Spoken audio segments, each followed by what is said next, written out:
ہندوستان بر صغیر کے حالات اور اسلامی سلطنتوں سے قدر مختلف ہے۔ یہاں پہلی صدی میں اسلام آ گیا، یہ ہندو علاقہ ہے۔ یہ جو سری لنکا ہے، یہاں عرب تاجروں کے ذریعے سے یمن سے جو آتے تھے بحری جہاز، ان کی تبلیغ سے یہاں اسلام آ گیا، اور یہاں کا جو راجہ تھا وہ تو مسلمان نہیں تھا، لیکن عوام الناس میں اسلام آ گیا۔ اور یہ جو ساتھ مالدیپ ہے، مالدیپ کوئی 2500 جزیروں کا ملک ہے مالدیپ، اور وہ جزیرے لمبے سے لمبا جزیرہ 11 کلومیٹر ہے، اس کا نام ہے مالے، اسی میں ان کا دارالحکومت ہے۔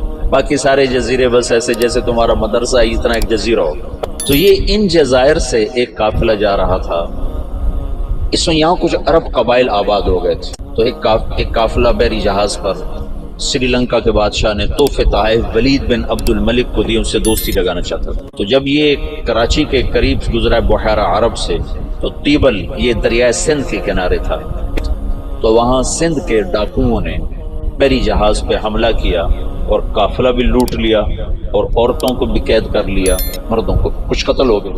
تو ایک عورت پکاری، یا للحجاج یا للحجاج یا للحجاج۔ عروج کے دور میں فاسق کیسے ایمان والا تھا۔ تو کچھ جو لوگ انہوں نے مال لوٹنے کے بعد کچھ لوگ چھوڑ دیے تھے، تو یہ لٹا پٹا قافلہ جب پہنچا عراق میں تو حجاج کو ملا، اور انہوں نے کہا کہ ایک بہن نے کہا تھا یا للحجاج، تو وہ کھڑا ہو گیا اپنے کرسی سے، کہ لبیک یا اخت الاسلام، لبیک یا اخت الاسلام، لبیک یا اخت الاسلام، اور کہا میرے اوپر حرام ہے بیوی بھی اور بستر پہ سونا بھی، جب تک میں اس بہن کی مدد نہ پہنچوں۔ ایک جس کے بارے میں اللہ کے نبی کا کہا نا کہ بنو ثقیف میں ایک مبیر ہو، ایک صفاق ہو، فاسق ترین انسان غیرت ایمانی سے ایسا بھرا ہوا ہے کہ میرے اوپر بیوی حرام ہے، میرے اوپر بستر پہ سونا حرام ہے، جب تک میں اس بہن کی مدد کو نہ پہنچوں۔ اور اس نے اسی وقت ایک لشکر تیار کیا، عبید اللہ بن نبحان رحمت اللہ علیہ کو امیر بنایا، اور ان کو 3000 کا لشکر، 4000 کا لشکر دے کے روانہ کیا۔ وہ لشکر شکست کھا گیا اور عبید اللہ شہید ہو گئے۔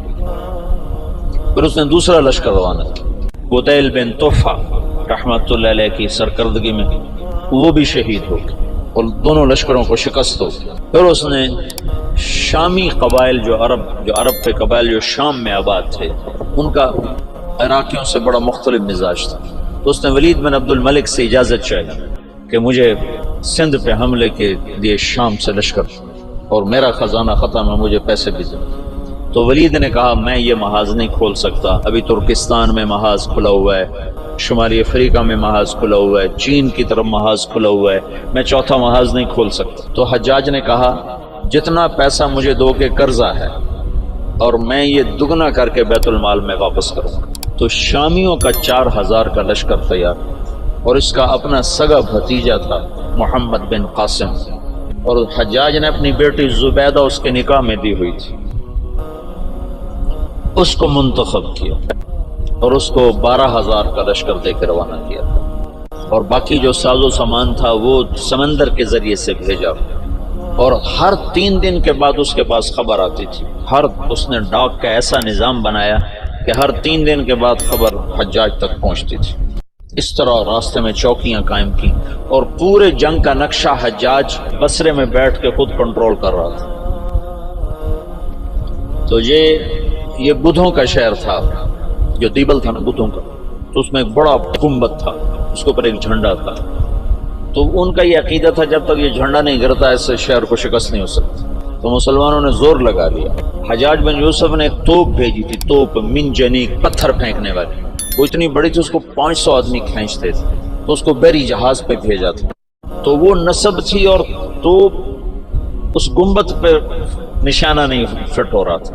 10 دن 12 دن 15 دن گزر گئے، گولے جاتے تھے، گنبد پہ نہیں لگتے تھے۔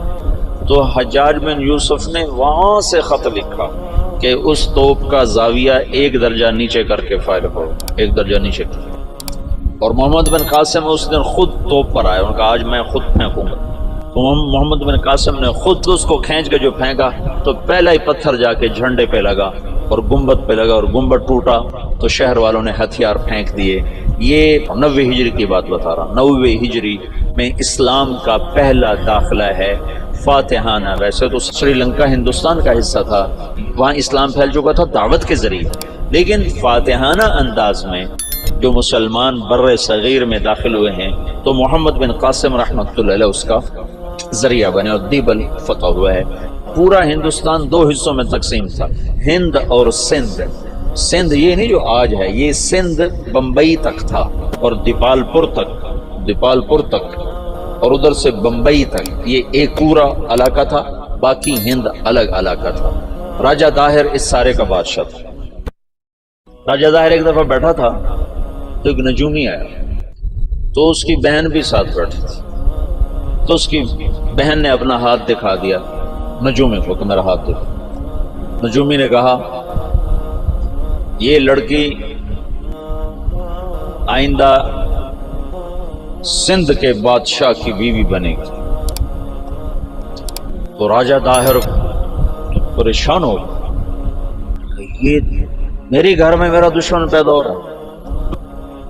تو اس نے اپنے وزیر کو بلایا، کہنے لگا نجومی نے کہا ہے کہ یہ میری جو بہن ہے یہ سندھ کے بادشاہ کی بیگم بنے گی۔